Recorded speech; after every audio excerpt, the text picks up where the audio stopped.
त्यांच्याबरोबर ते कार्यकर्ते होते आणि आमचा प्रभाग हा जुना वस्तीचा प्रभाग आहे.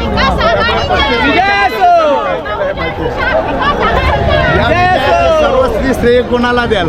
जनतेला जनतेला श्रेय देणार. 35 वर्ष जुनी वस्ती आहे 4 नंबरमध्ये. त्यामुळे जनतेला माहिती आहे का कोणी काम केलेलं आहे. मुख्यमंत्र्यांनी घेतलेल्या नागरिकांच्या सभेमध्ये एक शब्द वापरला होता, उकळून फेका. याला आपण काय प्रतिक्रिया द्याल? झाला तर त्यांनी नंतर पुण्यामध्ये सांगितलं त्या निवडणुकीमध्ये अशा खोट्या गोष्टी बोलायला लागतात असं त्यांनी सांगितलं. फक्त हितेंद्र ठाकूर आयुष्यात कधी खोटं बोललेलं नाही किंवा खोटं मॅनिफेस्टो काढलेलं नाही आणि हा जनतेने त्यांच्यावर विश्वास टाकला.